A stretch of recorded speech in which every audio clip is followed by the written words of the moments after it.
வணக்கம் அன்பு நண்பர்களே. இந்த வீடியோவில் பார்க்க போகிறது ஆர்ஆர்பி என்டிபிசி எக்ஸாமுடைய பார்ட் 4 ப்ரீவியஸ் கொஷின். என்னோடய வீடியோவில் வாய்ஸ் கொஞ்சம் தெளிவில்லாமல் இருந்துச்சுன்னா தயவுசெய்து மன்னிச்சிருங்க. என்னோடய சுச்சுவேஷன் அப்படி தான் இருக்குது. பட் என்னோடய வீடியோடைய கண்டென்ட் எப்படி இருக்குன்றதை மட்டும் தயவுசெய்து கமெண்டில் சொல்லுங்கள். பிகாஸ் நான் கண்டென்ட் குவாலிட்டியாக கொடுக்குறேனான்றது தான் என்னுடைய நோக்கமேவும். ரெண்டாவது, குறைஞ்ச நேரத்தில் அதிகமான கொஷின்ஸ் கொடுக்கணுன்றது தான் என்னோடய எக்ஸ்ட்ரா இன்ஃபர்மேஷன் கொடுக்கணுன்றது தான் என்னோடய நோக்கம். ஸோ ஃபஸ்ட் கொஸ்டின் என்னன்னு பார்த்தீங்கன்னா, இந்தியாவில் 4வது புத்த சமய மாநாட்டினுடைய எந்த அரசர் கொண்டு வந்தார் பார்த்தீங்கன்னா, காஷ்மீரில் கனிஷ்கர் தான் கொண்டு வந்தார். கனிஷ்கர் குஷான பேரரசினுடைய தலைவர்.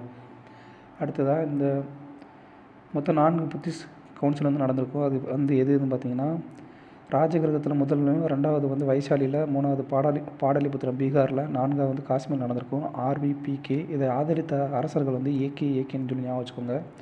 அஜாத சத்ரு, காலசோகர், அசோகர், அப்புறம் கனிஷ்கர். இந்த 4வது புத்த சமய மாநாட்டில் புத்த சமயம் ஹீனயானம் அப்புறம் மகாயானம் சொல்லி 2 பிரிவுகளாக பிரிஞ்சிருக்கும்.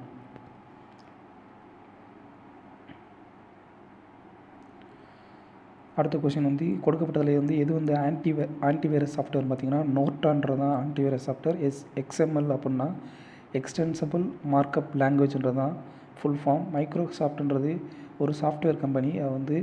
அடுத்து கூகுள்ன்றது ஒரு சர்ச் இன்ஜின். அடுத்ததாக எலிஃபண்டா குகைகள் எந்த தீவில் அமைஞ்சிருக்குன்னு சொல்லி கேட்டிருக்காங்க. எலிஃபண்டா குகை காராபுரி தீவில் தான் அமைஞ்சிருக்கு. இது எங்கே இருக்குன்னா, மும்பைக்கு பக்கத்தில் இருக்குது, மகாராஷ்டிரா மாநிலத்தில். அடுத்ததாக மஜுலி ஐலாண்டு உலகின் மிகப்பெரிய ஆற்றுத்தீவு. இது எங்கே இருக்குன்னா, அசாம் மாநிலத்தில் இருக்குது. இந்த எலிஃபண்டா கேவ்ஸ் 1987 யுனெஸ்கோ உலக பாரம்பரிய சின்னமாக அறிவிக்கப்பட்டது. அடுத்ததாக இந்த எலிஃபண்டா கேவில் குகையில் இருக்கக்கூடிய சிவன் கோயில் ராஷ்டிரகூடர்கள் கட்டியிருக்காங்க. ஹேவ்லாக் ஐலாண்டு ஸ்வராஜ் ஐலாண்டுன்னு சொல்லி அழைக்கப்படுது. அந்தமான் நிக்கோபார் தீவுகள் இருக்குது. அடுத்ததாக 11வது பிரிக்ஸ் உச்சி மாநாடு எங்கே நடந்ததுன்னு பார்த்தீங்கன்னா, பிரேசில் நாட்டில் தான் நடந்தது. இந்த பிரிக்ன்ற அமைப்புன்றவுடைய வார்த்தையை உருவாக்கியவர் யாருன்னு பார்த்தீங்கன்னா, ஜிம் ஓ நெயில் அப்படின்றவர் தான் பிரிக்ன்ற வார்த்தையை முதல்ல உருவாக்கியிருப்பார். பிரிக்ன்ற அமைப்பாக தான் முதல்ல இருந்தது. அது 2009 ஆரம்பிக்கப்பட்டது. Brazil, Russia, India, China, south Africa அதனுடைய மெம்பர்ஸாக இருக்காங்க. அப்புறம் 2010 சவுத் ஆஃப்ரிக்கா பிரிக் அமைப்போடு சேர்ந்தது மூலிமா அது பிரிக்ஸ்ன்னு சொல்லி மாறிச்சு. இதனுடைய ஹெட் குவார்ட்டர்ஸ் சைனா சாங்காய் நகரத்தில் இருக்குது. ஃபஸ்ட்டு சம்மிட் ரஷ்யாவில் நடந்துச்சு. இப்போ ரீசெண்டாக 16வது சம்மிட் ரஷ்யா நாட்டில் நடந்தது. அடுத்ததாக பிரிக்ஸ் அமைப்பில் சேர்ந்துருக்கக்கூடிய புதிய 5 மெம்பர்கள் யாருன்னு பார்த்தீங்கன்னா, எகிப்து, எத்தியோப்பியா, ஈரான், சவுதி அரேபியா, அப்புறம் யுஏஇ. இந்த 5 நாடுகள் இப்போ புதுசாக சேர்ந்துருக்கு. ஸோ மொத்தம் 10 நாடுகள் பிரிக்ஸில் இப்போதைய உறுப்பினர்கள். புதிய மெம்பர்கள் யாருன்றதை தெளிவாக பார்த்துக்கோங்க. அதில் கரண்ட் அஃபேர்ஸ் ரிலேட்டடாக கொஷின்ஸ் வரலாம். அடுத்து கொடுக்கப்பட்ட ஆப்ஷனில் எது ஒரு குளிர் பாலைவனம்னு சொல்லி கேட்டிருக்காங்க. குளிர் பாலைவனம் கொடுக்கப்பட்ட ஆப்ஷனில் எதுன்னு பார்த்தீங்கன்னா, பட்டகோனியன் பாலைவனம். பட்டகோனியன் பாலைவனம் எங்கே இருக்குன்னா, தென் அமெரிக்கா கண்டத்தில் இருக்கக்கூடிய அர்ஜென்டினா நாட்டில் தான் இருக்குது. அடுத்து சகாரா பாலைவனம் உலகின் மிகப்பெரிய வெப்பமண்டல பாலைவனம். இது 11 ஆப்பிரிக்க நாடுகள் பரவி இருக்குது. ஸோ பட்டகோனியன் டெசர்ட் மேப்பில் கொடுத்துருக்கேன். அது ஒரு நல்லா பார்த்துக்கோங்க.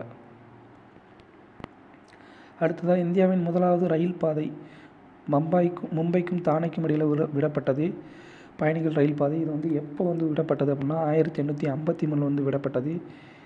இதனுடைய மொத்த கிலோமீட்டர் எவ்வளோ பார்த்தீங்கன்னா 34 கிலோமீட்டர். இந்தியாவுடைய முதல் ரயில்வே மினிஸ்டர் யாருன்னு பார்த்தீங்கன்னா, ஜான் மத்தாய். இந்தியாவுடைய முதல் பெண் ரயில்வே மினிஸ்டர் யாருன்னு பார்த்தீங்கன்னா, மமதா பானர்ஜி. இப்போதைக்கு மேற்கு வங்காளத்தினுடைய மாநில முதலமைச்சராக இருக்கார் மமதா பானர்ஜி. அடுத்து 1962 இந்தியா சீனா யுத்தத்தின் பொழுது பதவியை ராஜினாமா செய்த மினிஸ்டர் யார் பார்த்தீங்கன்னா, வி.கே. கிருஷ்ணமேனன் தான் ராஜினாமா பண்ணியிருப்பார். மொரார்ஜி தேசாய் இந்தியாவினுடைய முதல் காங்கிரஸ் அல்லாத பிரைம் மினிஸ்டர் யார் பார்த்தீங்கன்னா, அந்த மொரார்ஜி தேசாய் அவர் தான் லால் பகதூர் சாஸ்திரி 3வது பிரைம் மினிஸ்டர். சர்தார் வல்லபாய் பட்டேல் இந்தியாவுடைய முதல் துணை பிரைம் மினிஸ்டர். அடுத்ததாக உணவு செரிமானத்தில் பயன்படக்கூடியது எதுன்னு பார்த்தீங்கன்னா, கொடுக்கப்பட்ட ஆப்ஷனில் சலைவா, அதாவது உமிழ்நீர் தான் கரெக்டான ஆன்சர். உமிழ்நீரில் இருக்கக்கூடிய நொதி என்ன நொதின்னு பார்த்தீங்கன்னா,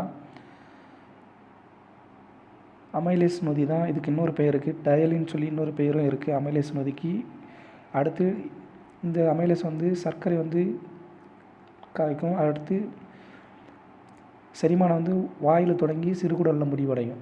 அடுத்து கவர்மெண்ட் ஆஃப் இந்தியா ஆக்ட் 1935 வந்து எதை வந்து கொண்டு வந்தது பார்த்திங்கன்னா மாகாண தன்னாட்சி, ப்ரொவின்சியல் அட்டானமி. இது வந்து இரட்டை ஆட்சி முறை வந்து ஒழித்து மாகாண தன்னாட்சி கொண்டு வந்தது. இது வந்து நடைமுறைப்படுத்தப்பட்டது எப்போனா 1937 எந்த லார்ட் பிரபு லின்லித்கோ அவருடைய கமிட்டியின் பரிந்துரை பேரில் உருவாக்கப்பட்டது தான் இந்த சட்டம். இந்திய அரசு சட்டம் 1935. இந்தியாவினுடைய நடைமுறையில் இருக்கக்கூடிய அரசியலமைப்பு சட்டத்தினுடைய மிக முக்கிய பகுதிகள் எல்லாமே இந்த ஆக்ட்லேருந்து தான் எடுக்கப்பட்டிருக்கு. அடுத்ததாக சந்திராயன் 2 செலுத்திய செலுத்து வாகனம் என்ன பார்த்தீங்கன்னா GSLV Mk3. இதுதான் வந்து சந்திராயன் 2 வந்து செலுத்திய செலுத்து வாகனம். அப்புறம் சந்திராயன் 1 வந்து எப்போ செலுத்தப்பட்டுச்சுன்னா 22 அக்டோபர் 2008. சந்திராயன் 2 வந்து எப்போ செலுத்தப்பட்டுச்சுன்னா 22 ஜூலை 2019. சந்திராயன் 3 14 ஜூலை 2023 செலுத்தப்பட்டுச்சு. இது சந்திராயன் 3உடைய லான்ச் வெஹிக்கிள் என்னென்னா LVM-3 M4. சந்திராயன் 2னுடைய லேண்டர் என்னன்னு பார்த்தீங்கன்னா விக்ரம். ரோவர் வந்து பிரக்யான். சந்திராயன் 3 வந்து நிலவினுடைய சவுத் போலில் வந்து இறங்குச்சு 23 ஆகஸ்ட் 2023. அந்த தேதி வந்து பிரைம் மினிஸ்டர் மோடி வந்து நேஷ்னல் ஸ்பேஸ் டேயாக அறிவிச்சிருக்காரு. அந்த பாயிண்ட் இறங்கிய இடத்த வந்து சிவசக்தின்னு சொல்லி அறிவிச்சிருக்காரு. 23 ஆகஸ்ட் நேஷ்னல் ஸ்பேஸ் டே. அப்புறம் கமர்ஷியல் பேங்க்ஸில் வந்து எந்த துறைக்கு வந்து அதிகமான பணம் வந்து விநியோகிக்கப்படுது அப்படின்னா விவசாயத்துறைக்கு தான் வந்து பணம் வந்து அதிகமாக விநியோகப்படுத்தப்படுது. Commercial banks have the highest share in the disbursement of credit to agriculture.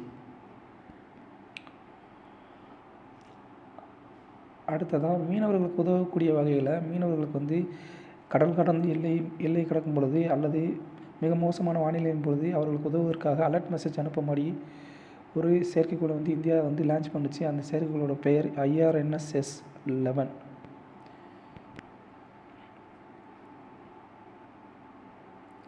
அடுத்ததான் இந்தியாவிலே தனிநபர் வருமானம் அதிகமாக இருக்கக்கூடிய மாநிலம் எதுன்னு பார்த்தீங்கன்னா கோவா மாநிலம் தான். கோவா மாநிலத்தினுடைய தலைநகர் வந்து பேனர்ஜி. இது வந்து 1987 வந்து ஒரு ஸ்டேட்டாக வந்து மாறிச்சு. இதனுடைய அஃபிஷியல் லாங்குவேஜ் கொங்கணி. அடுத்து ADSL அப்படின்னா அதோடைய ஃபுல் ஃபார்ம் என்னன்னு சொல்லி கேட்டிருக்காங்க. அசிமெட்ரிக்கல் டிஜிட்டல் சப்ஸ்கிரைபர் லைன்றது அதோடைய ஃபுல் ஃபார்ம். இது வந்து டேட்டா வந்து டிரான்ஸ்மிஷன் வேகமாக பண்ணுறதுக்காக காப்பர் லைன் மூலமாக வந்து பண்ணக்கூடிய ஒரு அமைப்பு இந்த அசிமெட்ரிக்கல் டிஜிட்டல் சப்ஸ்கிரைபர் லைன். அடுத்ததாக தாவரத்தின் எந்த திசு வந்து நீரை கடத்தக்கூடியதுன்னு சொல்லி கேட்டிருக்காங்க. தாவரத்தினுடைய எந்த திசு நீரை கடத்தும் அப்படின்னா சைலம். ப்ரீவியஸ் கொஸ்டின் நம்ம டிஸ்கஸ் பண்ணதான். இது வந்து ஒரு திசையில் செல்லும். ஃப்ளோயம் வந்து தாவரங்களில் வந்து உணவை கடத்தக்கூடிய திசு. சைலம் மற்றும் ஃப்ளோயத்துக்கு வந்து இடையுள்ள வேறுபாடுகள் கொடுத்துருக்கேன், அதை நல்லா படிச்சுக்கோங்க. சைலம் வந்து ஒரு உயிரற்ற திசு. அதில் வந்து உயிருள்ள திசு ஒன்று தான் சைலம், ஃபாரன் கைமா.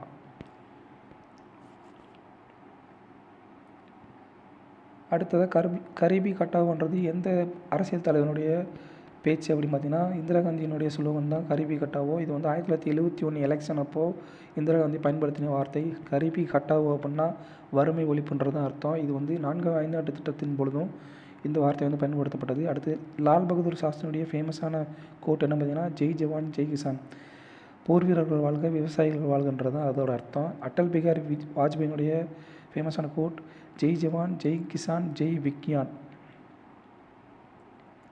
அடுத்ததாக ஒரு வினையினுடைய வேகத்தை 2 மடங்காக ஆக்கணும் அப்படின்னா அதனுடைய வெப்பநிலை எவ்வளவு டிகிரி உயர்த்தணும் அப்படின்னு பார்த்தீங்கன்னா 10 டிகிரி செல்சியஸ் தான் உயர்த்தணும். The rate constant of reaction doubles with 10 degree rise in temperature.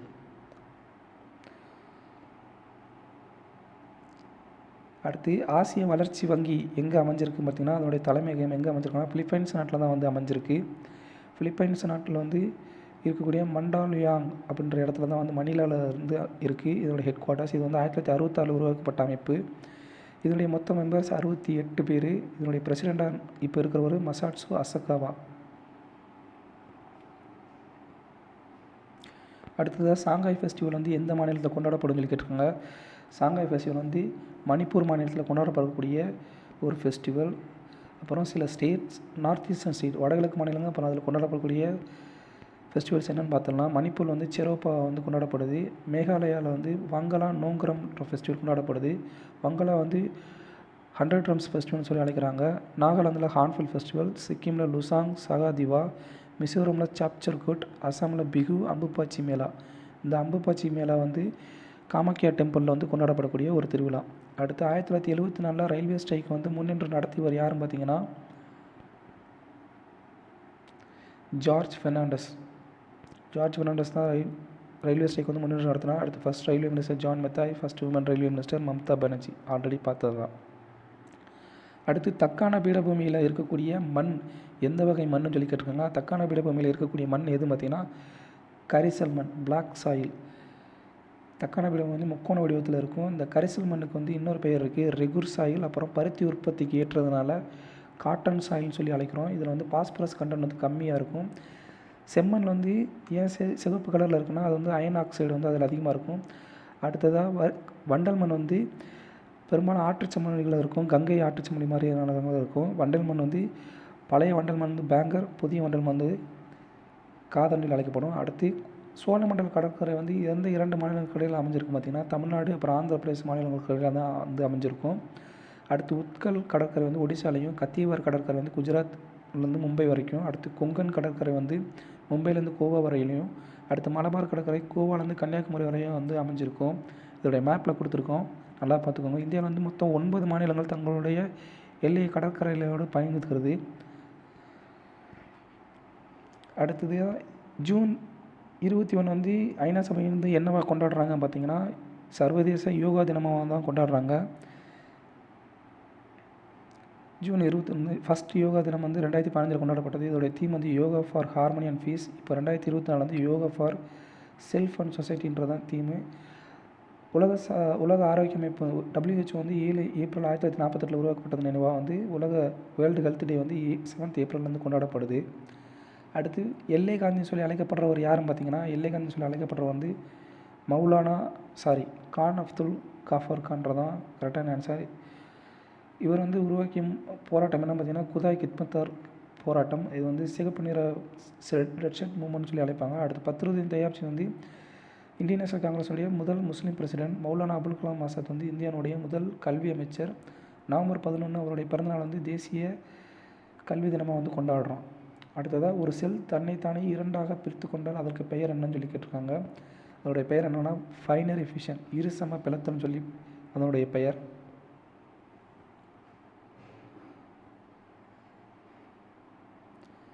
அடுத்ததாக ஓசோனில் இருக்கக்கூடிய ஆக்சிஜன் ஆட்டம்.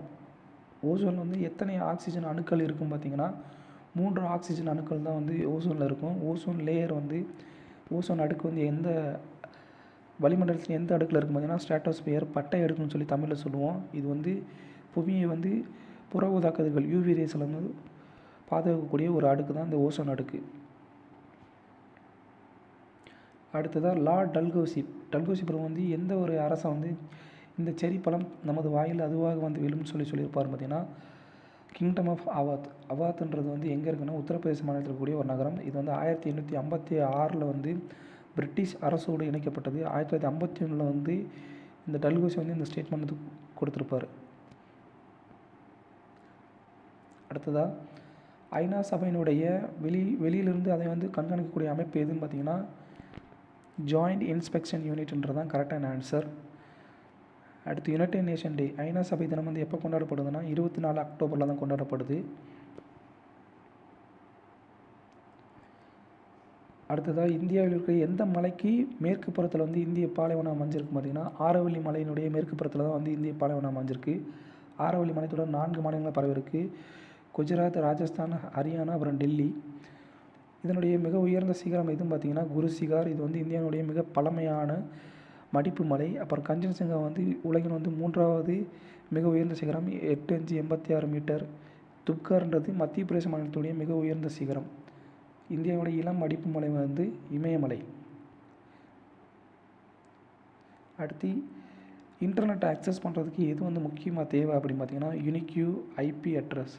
ஐபினா வேறு ஒன்றும் இல்லை, இன்டர்நெட் ப்ரோட்டோக்கால்ன்றது தான் அதனுடைய ஃபுல் ஃபார்ம். ஐபி அட்ரஸ் இருந்தால் தான் இன்டர்நெட் வந்து அக்சஸே பண்ண முடியும். அடுத்ததாக உலகின் மிகப்பெரிய தீவு ஆற்றுத்தீவான மஜூலி தீவு வந்து எந்த ஆற்றில் அமைஞ்சிருக்கு பார்த்திங்கன்னா பிரம்மபுத்திரா ஆற்றில் தான் வந்து அமைஞ்சிருக்கு. அஸ்ஸாம் மாநிலத்தில் இருக்குது. இந்த பிரம்மபுத்திரா வந்து ஆறு வந்து திபெத்தில் வந்து செம்யுங்தாங்ன்ற பனியாற்றில் தான் வந்து உருவாகுது. இது வந்து லேக் மானசரோவர் பக்கத்தில் இருக்குது. இது வந்து சாங்போன்னு சொல்லி திபெத்தில் வந்து அழைக்கப்படுது. இந்தியாவுக்குள்ளே திகாங் வேலி, திகாங் பள்ளத்தாக்கு வழியாக வந்து இந்தியாவுக்குள்ளே வந்து நுழையும் அருணாச்சல பிரதேச மாநிலத்தில். இதனுடைய துணையாறுகள் லோஹித், மானஸ், சுபன்ஸ்ரீ, தீஸ்தா. இதெல்லாம் அதனுடைய துணையாறுகள். அடுத்து இந்தியாவுடைய மிகப்பெரிய பொதுத்துறை வங்கி எதுன்னு பார்த்தீங்கன்னா ஸ்டேட் பேங்க் ஆஃப் இந்தியா தான் வந்து இந்தியாவுடைய மிகப்பெரிய பொதுத்துறை வங்கி. இது வந்து 1955 வந்து தேசியமயமாக்கப்பட்டிருக்கும். இதனுடைய முந்தைய பெயர் என்னன்னு பார்த்தீங்கன்னா இம்பீரியல் பேங்க். இதனுடைய முதல் விமன் சேர்மன் யார் பார்த்தீங்கன்னா அருந்ததி பட்டாச்சாரியா. இந்தியாவுடைய மிகப்பெரிய தனியார் வங்கி எதுன்னு பார்த்தீங்கன்னா HDFC பேங்க்.